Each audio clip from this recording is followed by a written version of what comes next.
जुलाई 2023 में एक नया नाम ब्यूटी इंडस्ट्री में छा गया। बॉलीवुड एक्ट्रेस कृति सैनन ने हाइफन लॉन्च किया, एक ऐसा कदम जिसने तुरंत ही सुर्खियां बटोरी और इंडस्ट्री में हलचल मचा दी।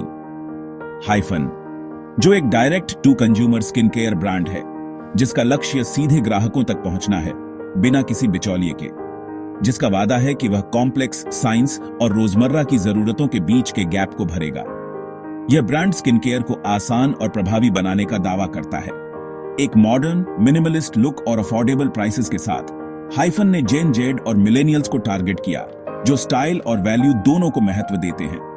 हाइफन ने खुद को एक्सेसिबल यानी हर किसी के लिए उपलब्ध होने वाला ब्रांड बताया, वीगन यानी जानवरों से प्राप्त सामग्री का उपयोग नहीं करने वाला, क्रुएल्टी फ्री और इको कॉन्शियस के तौर पर पेश किया, जो पर्यावरण के प्रति जागरूक है, जो इंडियन कंज्यूमर्स की एक नई जनरेशन को पसंद आया, जो एथिकल और सस्टेनेबल ब्रांड्स की तलाश में है।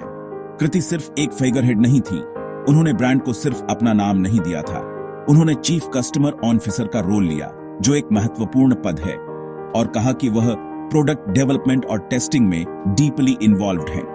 उन्होंने यह भी कहा कि वह ग्राहकों की जरूरतों को समझती है और उन्हें पूरा करने के लिए प्रतिबद्ध है। ब्रांड की पहचान ऑथेंटिसिटी और कॉन्शियस कंजम्पशन पर बेस्ड थी, जो आज के दौर में बहुत जरूरी है, जिसका मकसद शेयर्ड वैल्यूज के इर्द गिर्द एक कम्युनिटी बनाना था, जहां ग्राहक एक दूसरे से जुड़ सकें और अपने अनुभव साझा कर सकें। लेकिन स्किन केयर की दुनिया में, जहां प्रतिस्पर्धा बहुत ज्यादा है, साइंटिफिक एक्यूरेसी और कंज्यूमर ट्रस्ट सब कुछ है, ग्राहकों का विश्वास जीतना सबसे बड़ी चुनौती है। और हाइफन का सेलिब्रिटी पावर्ड लॉन्च जल्द ही इंटेंस स्क्रूटनी का सामना करेगा। क्या यह ब्रांड अपने वादों को पूरा कर पाएगा? हाइफन को जेन जी का रेस्पॉन्स बहुत जबरदस्त था। यह सिर्फ एक प्रोडक्ट लॉन्च नहीं था, यह एक कल्चरल मोमेंट था। जेन जी ने इस ब्रांड को खुले दिल से अपनाया और इसकी गूंज सोशल मीडिया पर साफ सुनाई दे रही थी। ब्रांड के अफोर्डेबल, साइंस बैक्ड इंग्रेडिएंट्स, जेन जी समझदार है और वो सिर्फ मार्केटिंग के झांसे में नहीं आते। वे असरदार फॉर्मूले चाहते हैं जो उनकी जेब पर भारी न पड़े। हाइफन ने इस जरूरत को समझा और उसे पूरा किया, और clean beauty values young, digitally savvy consumers को पसंद आए। आज की जनरेशन अपने प्रोडक्ट्स के बारे में रिसर्च करती है, इंग्रेडिएंट्स को समझती है और ऐसे ब्रांड्स को सपोर्ट करना चाहती है जो ट्रांसपेरेंट हों और एथिकल वैल्यूज को फॉलो करते हों। कृति की हैंड्स ऑन नैरेशन सिर्फ एक एंडोर्समेंट नहीं थी, यह एक पैशनेट पार्टनरशिप थी। कृति ने खुद प्रोडक्ट्स को इस्तेमाल किया, उनके बारे में बात की और अपने फॉलोअर्स को एजुकेट किया, जिससे ब्रांड को एक ऑथेंटिक कनेक्शन मिला। और वीगन और क्रुएल्टी फ्री होने के बारे में ब्रांड की ट्रांसपेरेंसी ने शुरू में ही ट्रस्ट बनाया। जेन जी उन ब्रांड्स को सपोर्ट करता है जो जानवरों के प्रति क्रूर नहीं है और पर्यावरण के प्रति जागरूक हैं। हाइफन ने इन वैल्यूज को अपनाया और अपने कंज्यूमर्स का दिल जीत लिया। मिनिमलिस्ट, इंस्टाग्रामेबल पैकेजिंग, आज की दुनिया में विजुअल अपील बहुत जरूरी है। हाइफन के प्रोडक्ट्स न सिर्फ असरदार थे, बल्कि देखने में भी खूबसूरत थे, जिससे वे सोशल मीडिया पर शेयर करने लायक बन गए। और डायरेक्ट टू कंज्यूमर एंगेजमेंट ने हाइफन को मॉडर्न और इंक्लूसिव महसूस कराया। उन्होंने कस्टमर फीडबैक को सुना, ऑनलाइन कम्युनिटी बनाई और अपने कंज्यूमर्स को ब्रांड का हिस्सा महसूस कराया। सोशल मीडिया बज और पॉजिटिव मीडिया कवरेज ने हाइफन की पॉपुलैरिटी को और बढ़ाया, ने हाइफन को एक ऐसे डिसरप्टर के रूप में दिखाया जिसे एक सेलिब्रिटी चला रही थी, जिसे परवाह थी। यह सिर्फ एक और सेलिब्रिटी ब्रांड नहीं था, यह एक ऐसा ब्रांड था जो कुछ अलग करने की कोशिश कर रहा था। जेन जी के लिए हाइफन सिर्फ स्किन केयर नहीं था, यह एक ऐसा मूवमेंट था जो उनकी वैल्यूज को दर्शाता था। यह एक ऐसा ब्रांड था जो उनकी बात सुनता था, उन्हें समझता था और उन्हें बेहतर बनने में मदद करता था। लेकिन जैसे जैसे प्रोडक्ट्स ज्यादा लोगों तक पहुंचे, ब्रांड के दावों और एक्सपर्टाइज की परीक्षा होनी थी। क्या हाइफन अपनी शुरुआती सफलता को बनाए रख पाएगा? हनीमून फेज खत्म होने वाला था, अब असली इम्तिहान शुरू होने वाला था। डॉ वनिता, डॉ वी जैसे एक्सपर्ट्स ने हाइफन के दावों का बारीकी से विश्लेषण किया। उन्होंने न केवल प्रोडक्ट के मार्केटिंग दावों को परखा, बल्कि इंग्रेडिएंट लिस्ट और फॉर्मुलेशन पर भी अपनी राय दी और साइंटिफिक एरर्स को हाईलाइट किया। इन एक्सपर्ट्स ने कंपनी की प्रेजेंटेशन में मौजूद गलतियों को उजागर किया, जिससे ब्रांड की साइंटिफिक समझ पर सवाल खड़े हो गए।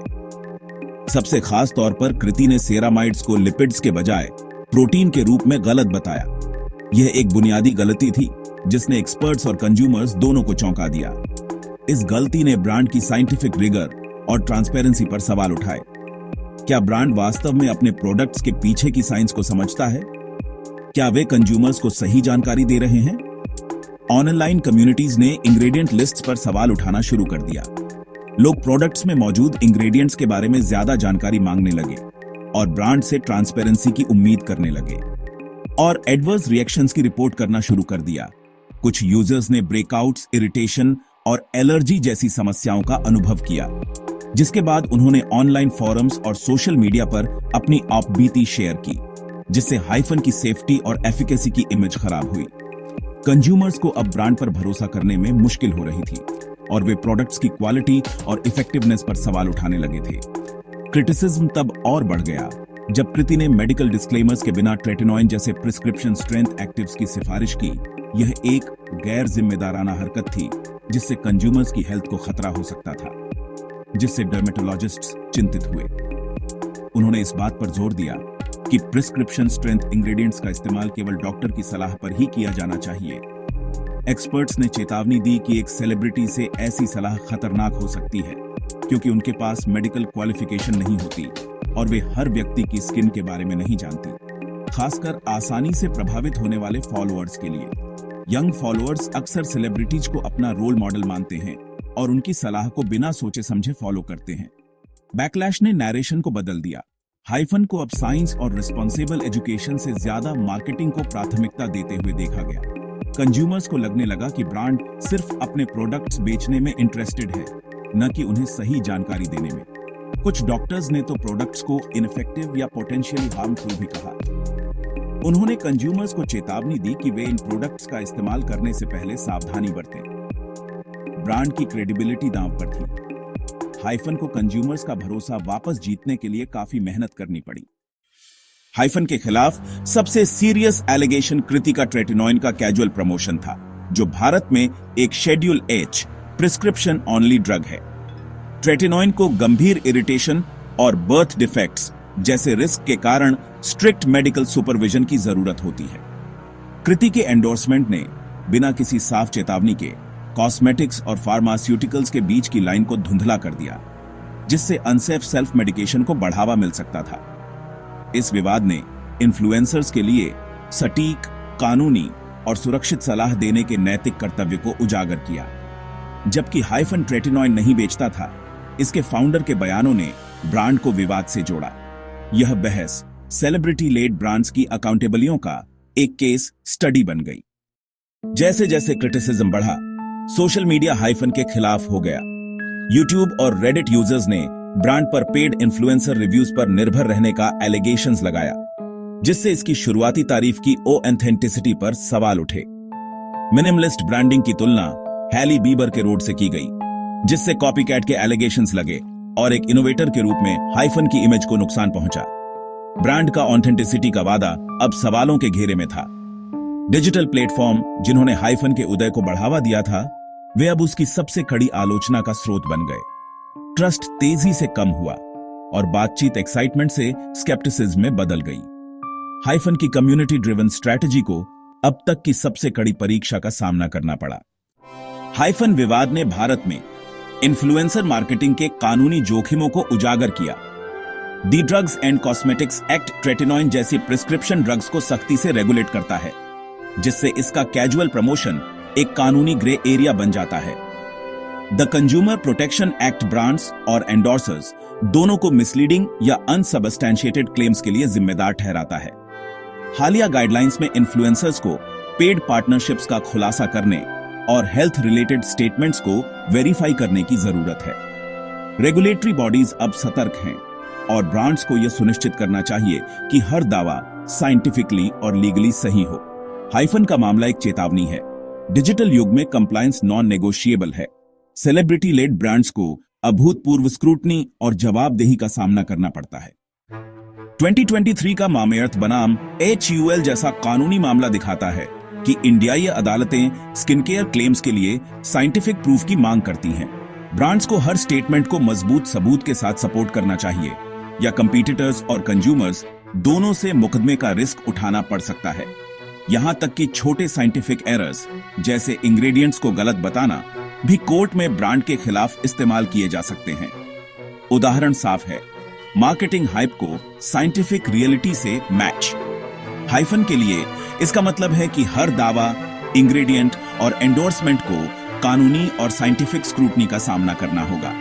एक ऐसे बाजार में जहां कानूनी कार्रवाई अब आम है, सेलिब्रिटी ब्रांड्स के लिए स्टेक्स आर हाई। सर्वाइवल के लिए ड्यू डिलिजेंस जरूरी है। हाइफन की कहानी कई जरूरी सबक सिखाती है। ब्रांड्स को साइंटिफिक एक्यूरेसी, लीगल कंप्लायंस और रेडिकल ट्रांसपेरेंसी को प्राथमिकता देनी चाहिए, खासकर पोटेंट एक्टिव्स पर चर्चा करते समय। प्रिस्क्रिप्शन इंग्रेडिएंट्स के बारे में डिस्क्लेमर जरूरी है और इन्फ्लुएंसर पार्टनरशिप्स को क्लियरली स्टेटेड। कंज्यूमर्स के लिए क्रिटिकल थिंकिंग जरूरी है। सिर्फ सेलिब्रिटी एंडोर्समेंट्स पर भरोसा न करें। इंग्रेडिएंट्स पर रिसर्च करें, इंडिपेंडेंट रिव्यूज देखें और पर्सनलाइज्ड सलाह के लिए डर्मेटोलॉजिस्ट से कंसल्ट करें। भरोसा करें लेकिन वेरीफाई करें। आपकी स्किन की हेल्थ शॉर्टकट्स के लिए बहुत जरूरी है।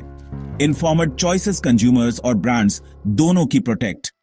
हाइफन का सफर वेलनेस में सेलिब्रिटी इन्फ्लुएंस की पावर और कमियों को दर्शाता है। स्किन केयर को डेमोक्रेटाइज करने का इसका मिशन सराहनीय है, लेकिन साइंटिफिक मिसस्टेप्स और एथिकल लैप्सेस को कैनॉट बी इग्नोर्ड। यह विवाद एक वेकअप कॉल है, ट्रस्ट नाजुक है और अकाउंटेबली पैरामाउंट। ब्रांड्स को एविडेंस, एजुकेशन और कंप्लायंस में इन्वेस्ट करना चाहिए। सेलिब्रिटीज को अपने एंडोर्समेंट्स के वजन को समझना चाहिए। कंज्यूमर्स के लिए सबक यह है कि सवाल करें, रिसर्च करें और prioritize health over hype. Hyphen पर आखिरी फैसला उसके कस्टमर्स द्वारा लिखा जाएगा और ब्रांड इन चुनौतियों का हाउ इट रिस्पॉन्ड्स। आप सेलिब्रिटी लेड ब्रांड्स से क्या उम्मीद करते हैं? अपने विचार शेयर बिलो।